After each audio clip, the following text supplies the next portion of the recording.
folks, it's me again. Got all Utah's garage and workshop, or messy place. My bench is a mess. What am I doing tonight? I was gonna do some work. It's raining out, so skip that idea. I picked up some, what do you call it? Good old-fashioned Canadian zinc oxide primer, which that's too low. Hold on. I picked up 1, 2, 3, 4, 5 cans of it, I think. Yeah, so I picked up 5 cans of this, or 6. There's 2 here. Yeah, maybe 5. I think it's all I had. It's this stuff. It's where is it? Right on the back. Red oxide primer. I find this stuff works great. I also picked up, I think that was it at that place. I also picked up some of this in the US. I was at Runnings.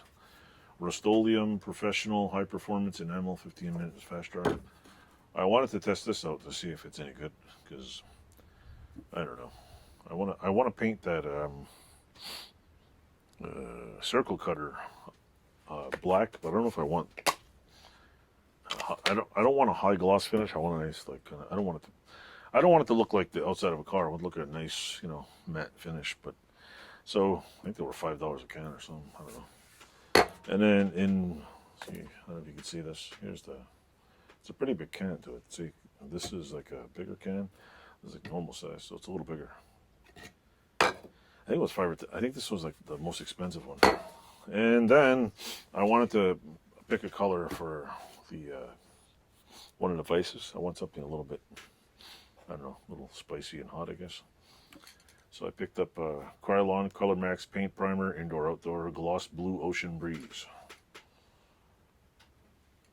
Am I going to paint this color? I'm not sure. I like color. It's nice and poof. Like it gives it everything in here is metal color and rust. So I figured when I picked up 2 cans of these were like, what? Like $5.99, $6. It's about $6, maybe $7 in the States. In the US. Why do I buy them there? Because basically a can like this over here is like $12.99. Or I think even at Home Depot up the road there. Yeah, I think they're $12.99, or a local place over here sells them $18 a can. I literally could buy them at Home Depot and sell them and still make money. So that's what I did. And what else? I also picked up some Scotch-Brite roll-lock discs, little tiny ones like this. Just some little there. I think they were like $2 for these. Because I have a few other rusty things. Oh, and on top of that, I picked up 2 packs of these because I couldn't find my other one. My Scotch-Brite blend pads, which is pretty cool. You get, what, 3 of them in there? So I got 2 of these. I'll put that in the everlasting pile of stuff that I use. But other than that, that's it really. The rain freaking screwed up my evening. My plasma cutter is being a douchebag. I don't know. I want to buy a new one. This one sucks. I should just like put a new gun on and be like, here, $300 and we can have it. I want one that cuts through an inch thick steel and just, and the thing's, I don't know, it's probably 20 years old. Maybe I think it's going to be 20 years old. It came out 2013.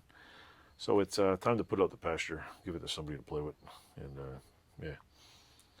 For some reason, the inside of the gun, the nozzle's just like fried, like it's just blowing hot plasma out everywhere. So anyway, that's it for this video. I hope everybody who joins my channel likes it. Don't forget to crazy glue your finger on the subscribe button, and plasma cut the, notification.